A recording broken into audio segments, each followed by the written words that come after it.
Welcome to Wrestling with Heart, a podcast looking at pro wrestlers giving back to their community. Join me, Stanley Carr, as I interview wrestling's hottest names who use their platforms as entertainers to raise awareness and do community service. Hello and welcome to another edition of Wrestling with Heart. This is the show where we talk with professional wrestlers and professional wrestling personalities about their lives in and outside of the ring, as well as doing works of charity, as well as doing acts of charity, community service, volunteering, and spreading positivity. We're all about the positivity here on the show. And I've got a very special guest with me here. He is the older brother of Bruce Prichard, and he has worked in numerous companies over the years, and he's currently a trainer at the Jacobs-Prichard Wrestling Academy in Knoxville, Tennessee. I'm pleased to welcome the one, the only, Dr. Tom Prichard. Tom, welcome to Wrestling with Heart. Well, thank you, Stanley. I appreciate you having me here today. Yes. Thank you for coming on here. So you are from El Paso, Texas. Tell me about your upbringing and childhood. Well, my dad was in the Army when I was born, and my brothers, I have four brothers, so there were five boys in the family. And I remember one Saturday afternoon, my brothers were watching wrestling on TV, and that was something that captivated me. It became my entire life, and I told everybody that's what I wanted to do. And we stayed in El Paso for, I think, 9 years, moved to Houston when I was 10, and just developed a new love for wrestling. And finally, as a kid in Houston, Texas, at 15 years old, I started working in the wrestling office. So it started at a young age. Actually, when I was 12 years old, I started taking pictures for wrestling magazines and writing stories too. So, I've been doing this since I can remember. And Yeah. it took me all the way through as a kid, teenager, and into adulthood. Wow, that young, 12 years old, getting your start in the wrestling business. What was it about wrestling that just really captivated you? I think it was the allure of these guys going on TV doing these outrageous acts of violence and comedy, and being able to get away with it. I remember watching one time on TV where Terry Funk got knocked out and ganged up on by Saul Weingroff and the Von Brauners, and they're cutting his hair, and he's a bloody mess. And I tell my mom, call the cops, and she laughed at me and said, the police are there already. And I thought, man, that was incredible. How could they get away with this? People don't do that in polite society. But it was just these crazy, over the top characters who seemed so real to me as a kid, and they seem real to me as an adult too. Later on, I came to find out that a lot of those guys were pretty close to what they were portraying on TV. Anyway, it was just the volume turned up. Hmm. So it was just, I think, the drama, the sense that these guys could go out and cut an outrageous promo and then show up in a different town every week. I would listen to the commentators on the Saturday afternoon show talk about this guy just got back from Australia, this guy just got back from Japan, and I thought that was the coolest thing in the world. You travel the world, you get to see exotic and different things, and that's what I wanted to do. Yeah, you come back a new person once you've been away for a while. And so, who are some of your favorites to watch growing up? The guys I watched were the Funks, Dory Funk Sr., Dory Funk Jr., and Terry Funk. Um, Harley Race, Jack Briscoe, Wahoo McDaniel, Johnny Valentine, Bull Curry. These were guys in Texas that I grew up with watching and paying attention to see what they did.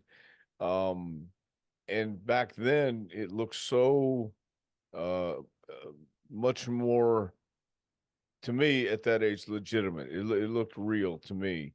At the same time, as I look back on it now, I'm saying, how could I have ever thought that it was what it was, But uh, those guys took you on a ride. They told stories, and I remember Johnny Valentine and Wahoo McDaniel had these bloody matches, and it just the entire roof of the Coliseum would come off. and people just got into it, and I got into it too. Back in the 70s, 60s, 70s, it was a different time, different place, but people would go to the wrestling matches, and by the end of the night, the ring was just lit up by ring lights. The house lights were down, and you had one place for your attention to go, and that was in the ring. Mm-hmm. And by the end of the night, you would look up at the ring lights, and the cigarette smoke would be billowing up above, and these guys would be fighting to the death. And it was just, to me, it was the greatest way to live your childhood, man. It was really, really cool. Yeah, definitely. When it comes to professional wrestling and the crowds, there's a lot of energy, and the energy level is intense. When it comes to the people that are watching these gladiators, essentially, they're battling out, they're duking it out to see who's the better man or better woman, and so it definitely requires a lot of crowd participation. So it's really, once you get into it, I mean, it's hard to get out of it. Well, it was a different style back then. It was a different era back then. The people and the world was a different place, and there was more selling. There was more emphasis on holds. There was more emphasis on telling stories. And not that they don't do that today, but it's a much faster pace, and uh, it's a different era, different time and place. But as you can see, it's still storytelling, and it's still getting people involved and relating to the characters. Just keeps going and going and going. The cycle just continues. You had mentioned you had started in the business at 12 years old, writing for news articles and magazine articles.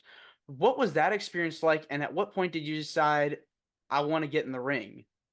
Well, I always wanted to get in the ring. The writing for the magazines and corresponding with magazines was just a means to an end. And uh, they used to have wrestling magazines, a lot more wrestling magazines than they have today on the newsstand. And I would go all the time and get as many wrestling magazines as I could, and they would have correspondence from different parts of the country. And I wrote in to be a correspondent to Jim Melby and Norm Keizer with Wrestling News.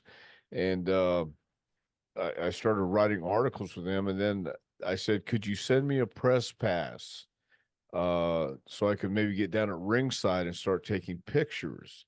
Well, that was a shot in the dark, but they actually sent me a press pass. And my brother, Ken, actually called the promoter in Houston, a guy named Paul Bosch, and set up a meeting with me at 12 years old to show him this press pass and ask if I could take pictures at ringside. And Paul was a great man. He was this larger than life individual and had these big cauliflower ears, and he had a great wrestling office with pictures and all kind of cool stuff if you're a wrestling fan. And went down and talked to him, and he let me take pictures at ringside, and they got published by Wrestling News. So that helped where I could take more pictures. And eventually I did that for, well, 3 years until I turned 15. And we'd help, my brother Bruce and I helped Paul move from one office to another office in Houston. And then I'm in the office one day talking about another job I had selling shoes, and I hated it. And Paul just happened to be coming out of his office that day, and he said, that job is going to give you stories to tell for the rest of your life. How would you like to work here? So he paid me $75 a week to just sit and sell tickets, mow the lawn, do errands, take whoever came to the office back to the airport or wherever they needed to run around to. And that's how I spent my summers until I turned 20 and had my first match. And training for your first match, I mean, that's just it's crazy because you have to really prepare your body to take a lot of beatings, essentially, the bumps and bruises. I mean, it's hard. Well, yeah, but here's what happened. Back then, everybody was still kept in the dark, and it was called kayfabe. So, as I'm in the office, there was a football player who wanted to come in, and he wanted to learn how to wrestle. And at the time in the territory, there was a guy named Mohammed Farouk, who also turned into a guy named the Iron Sheik. So he was every Friday morning. Paul Bosch would have a meeting with the booker, who was Gary Hart and Bronco Lubitsch, and they would come in the wrestling office early in the morning, Friday morning before the matches, talk over the matches and what they were going to do that night, and then go have lunch and then meet up back in the Coliseum. But this football player came in and talked to Paul. He wanted to learn how to wrestle. So Gary brought the Iron Sheik with him that morning. And I always kept some gym gear in my trunk, because that's what a good wrestler does. You always carry your gear wherever you go. Be prepared. And it was my job to take Sheik and this football player to the Coliseum. And Paul says, you can get in there too if you like. So what happened was the Sheik stretched the football player and myself. We did that for like 3 weeks.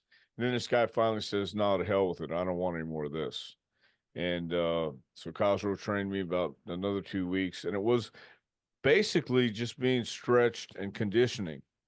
So I really didn't learn a whole lot until I actually started wrestling. But you're right. You got to get your body in shape to hit the mat. And I'd taken judo and karate also, so I had already learned how to fall. I knew the break falls. I knew how to absorb the falls I was taking. So it was actually a cool way. Yeah. I mean, everybody has different ways of training and getting their start. Seems like you learned while on the job, essentially. Yeah. Learning how to do it. Okay.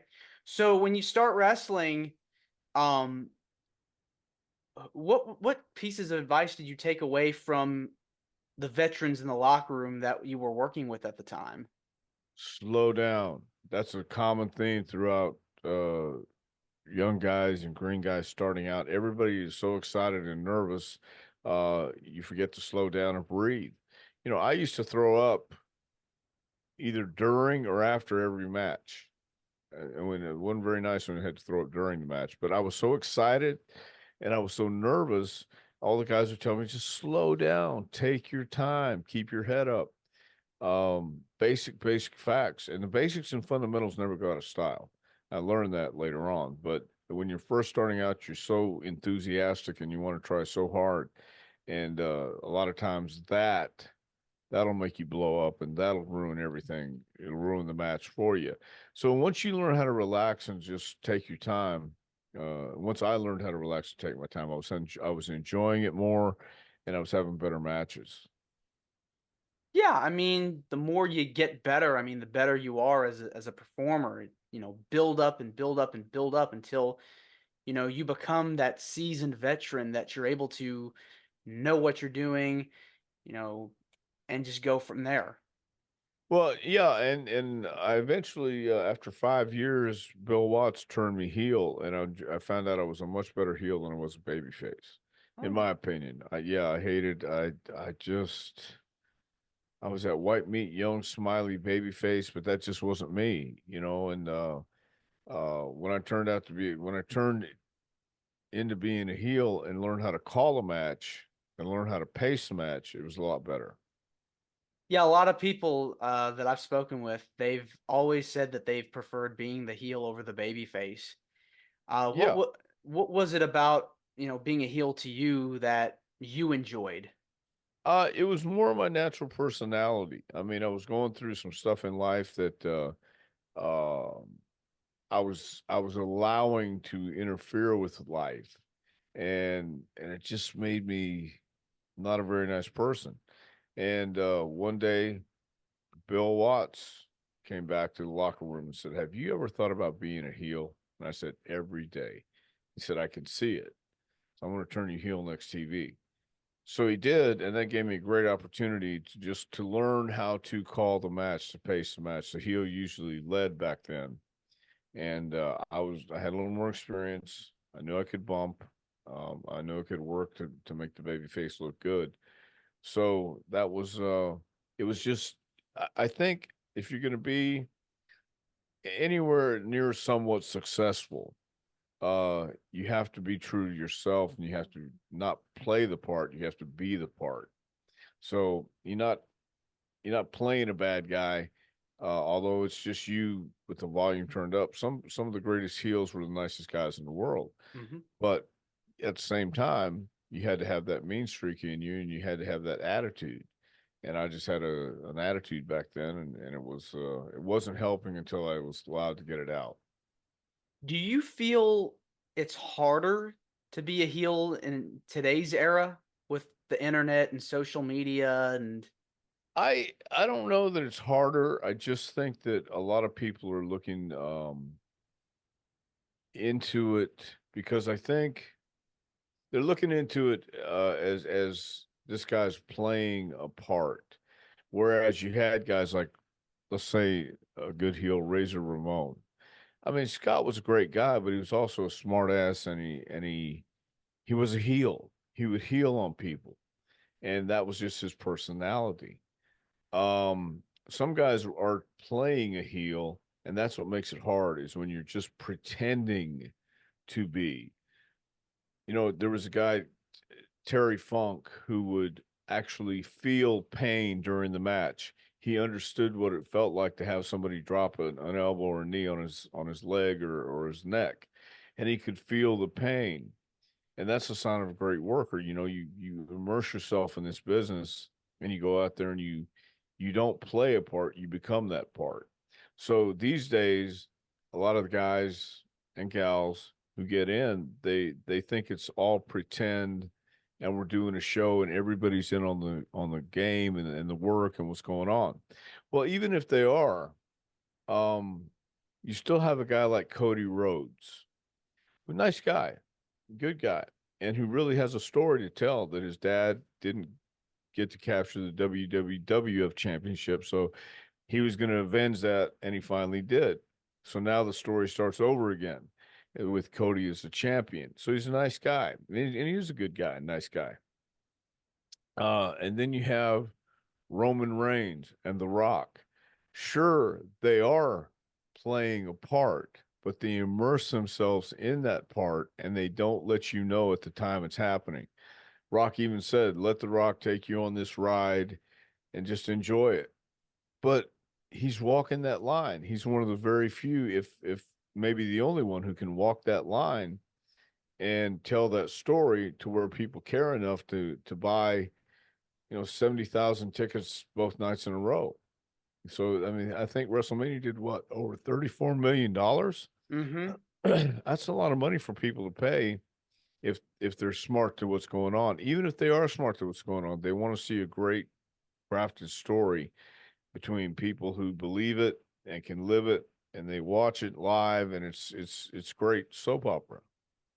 Yeah, I mean, it's all about, like you said, storytelling and being able to have a story that can connect and resonate with the viewers, with with the fans, because that's what, at the end of the day, that's what professional wrestling is all about. It's about storytelling. It's about character development, and you yourself, got to be a part of that and are still a part of that today. But when you were a wrestler, I mean, you got to wrestle against so many people over the course of your career. Who were some of your favorite opponents to work with over the years? Some of my favorite opponents have to be Brad Armstrong, Jeff Jarrett, Dirty White Boy Tony Anthony. Uh, those were the guys where I had the most interaction with.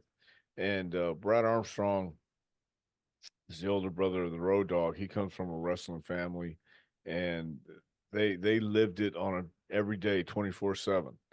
And he was just a great guy to be in the ring with. He knew where to be. If you couldn't have a match with Brad Armstrong, you couldn't be in the wrestling. You shouldn't be in the wrestling business, in my opinion. Same thing with Jeff Jarrett. Worked with Jeff when he first started out in Memphis, and he had it. He had it from day one. And I think it's just having that innate ability inside you to understand people have to care about you. And how do you get them to care about you? Well, you be real. It's authentic. If it looks good, you'll see it. If it sounds good, you'll hear it. If it's marketed right, you'll buy it. But if it's real, they will feel it. The most recent Bloodline storyline, the year before Cody won the title, and during all that time, I mean, people could resonate because you have family and you understand there can be rifts in the family. It was real because people could relate to that and people felt that, and that's why Bloodline succeeded so well. I Yeah. think it's gonna continue to succeed because um they're keeping this going. People can relate to what's going on and relate to Cody finally winning and fulfilling his story. Yeah, I mean, it's all about that episodic weekly programming, and that's going to get people to tune in and watch what happens next. I mean, that's vital to not just professional wrestling, but in any form of entertainment. You want to keep your viewers engaged, the people watching engaged in what's happening. Well, and to me, the cool thing is, uh, WWE is now saying professional wrestling again and talking about the fact that professional wrestling is cool again. And hopefully it can get back to some of the cool storylines and the basics and fundamentals of telling a story the way it was during the territory days. Can't ever go back to the 1 and 2 hour matches and grabbing a hole and sitting there for a while, but you can get into the in between stuff. The wrestling isn't about the moves. It's not about the matches. It's about what happens in between the moves and during the matches. It's that in between moment that counts. Right. When you were with WWE, you had a few runs there. One of them was as part of the Bodydonnas. How did that come about? Oh God, it was one of the worst times of my life. It was just the fact the Heavenly Bodies. We'd gone, Jimmy Del Rey and myself. We went in and we were only supposed to do a one-shot deal with the Steiners at SummerSlam '93, I think. And then it developed into something else. WWE wanted Cornette, and they knew he wouldn't come without us, so they brought him in with us, and then slowly, not slowly, they pretty much took him away from us right away. And our run had come to an end. They just were done with the Heavenly Bodies. And so I said to somebody in the office, hey, if there's anything that comes up, I'd really like to try something else. They said, okay. How would you like to cut your hair and dye it blonde and be a body Donna? And I said, absolutely not. And they said, all right, cool. Hung up the phone. Then I thought about it and I called back and said, well, it's just hair. Maybe so. I'll try it. But that's how that came about. And it, I, it was, I really wasn't into it. And it was just a job at that point, and it was miserable. So you don't want to do that. You don't want to do something just because it's a job, even in wrestling, man. It wasn't fun. Well, and also you want to find something that you can kind of sink your teeth into, that you Right. can get, like, geez, this is something that I can really make money with. Well, at the time, the body donors were going nowhere anyway. I kind of knew that, but I had long hair, and it just that was my attitude. And again, it was a time in my life when things were things were a little chaotic, and so to cut my hair into a crew cut, I've never had a crew cut in my life. So now you can see my eyes, you can see my face, and it's like, oh my gosh, I can't hide under my hair anymore. So that didn't fit very well, and we kind of knew it. We knew it was going to be it was going south real fast. And it was the interesting thing around this time was that WWE was working with Smoky Mountain and the USWA. It was kind of like the precursor to the developmental system, what we see Right. today. And you had a hand in training and working with some of the greats in the industry, like The Rock and Kurt Angle and Mark Henry. And look what you were able to do. I mean, you turned them into household names. Uh, what was that experience like? Well, that was a real cool experience that I got to do. I mean, I was offered the gig as soon as the Body Donna thing was up too, and all Vince told me is you're gonna have to spend a little more time in Stanford. And I said that's great. I'll spend more time in Stanford. So it really was a lot of fun. They set up a ring in the studio in the warehouse over off 120 Hamilton Avenue, I think it was, and we got to train every day. So then I got to go on the road with the guys and put a mask on and work with them in their first matches. And so it was a great experience. It really was. It started out real cool. And then it went back to Louisville and Memphis, Cincinnati, and had various developmental territories that I would get to fly out to every other week and check out and look at and see the talent. So that became a really instrumental part in transitioning into a trainer. And I found that I really enjoyed that a lot. It's amazing to see the progression of these young men and women and these guys that were able to become superstars today. I mean, working with The Rock, back then, I mean, I know he talks about his early days, his early career, and how he owed, his success to, you and to everyone that was working with him back then. I mean, can you believe, what he was able to do? Well, yeah, you always knew Rock was going to be a top guy. I mean, you could see that in him. He had everything to be a top guy. I don't think anybody could have said he was going to be the number one star on the planet at one time where everybody would know his name. But he had ambition and he had drive and he had talent, which is the most important part. But without the ambition or drive, that talent doesn't mean a thing. So yeah, it was very cool to see him, Mark Mark Henry, uh, my God, who else came through? Trying to think. Randy Orton came through, and we had a tryout match with him too in the studio, and it was known he had a great look in the very beginning too, and so it was a cool transition period. It really was. Yeah, it definitely was. For you, what was the most rewarding part about becoming a trainer? I think just watching people fulfill their dream, live out their dream, and get hired, get signed. Since the JPWA has been in existence, we've had two people signed, Ivy Nile and Channing Lauren Channing, Stacks. Yep, yep. Yeah. So NXT. yes. So they started out with the JPWA. So in the last 6 years, we've had two people signed to WWE. We've had numerous people signed to the NWA. And I think as a trainer, that's what you want to see. You want to see your students succeed, live their dream, get signed by a company. AEW's out there. I'm doing some agent work with them right now as well. So uh, everybody still wants to go to WWE, and I don't blame them for that one bit. So when somebody's successful, it makes you proud. Yeah, and you started that school with Kane, with Glen Jacobs. What made you want to start your own school? Well, Glenn was running for uh, the mayor of Knox County, and we were doing campaign stuff.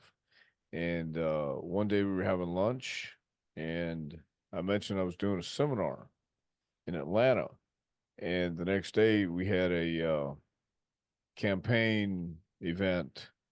And he says, "Hey, let me ask you something, man. Have you ever thought about opening a school here?" And I thought, again, no, uh, because it's Knoxville and it's Tennessee, and every place has their independent wrestling horror stories, and Tennessee has them for sure. But he said, "What about you and me? We live in Knoxville. Why don't we start our own school?" And I thought, well, that'd be awesome because Kane has a hell of a name, and I think that would certainly work. So that's how we started. We just talking over lunch and decided let's see where it goes. And it's been 6 years now. 6 years, wow! And as you said, you talked about the people that have gone through there, coming out of there. Um, it's amazing to see how you're able to pay it forward to the next generation. Um, Tell me about some of the things that you talk about with your students that really help guide them to the success that they've gotten. Well, the first thing I tell everybody is the basics and fundamentals never go out of style. And I also tell them there's three kinds of people in this world. There's those who try, and when they don't make it, they say, at least I tried. Those who give it their best shot. And when they don't make it, they say, well, at least I gave them my best shot. And then that third person says, whatever it takes. And I truly believe that, because I was told my whole life I can never wrestle. It's too small. You'll never make it. And I was continued to be told that my whole life. So it's just a matter of believing in yourself, having confidence, and that's what we tell everybody. You know, there's a great book out there called The Secret. You ever read it? I've never read it. I've just heard Okay. about it now. It's called The Secret. It's a pretty good book. It's common sense, and a lot of people tell me, oh, it's all BS, but really, if you think about it, it's not. It tells you you can do anything you put your mind to. If you believe it, you can do it, but you've got to put in the work. And I truly believe if anybody wants to be successful, they can. It's just up to them. You got to put in the work. You've got to go after it. It's not going to come to you. You got to go after it. And anybody from Stone Cold Steve Austin to The Rock to Roman Reigns.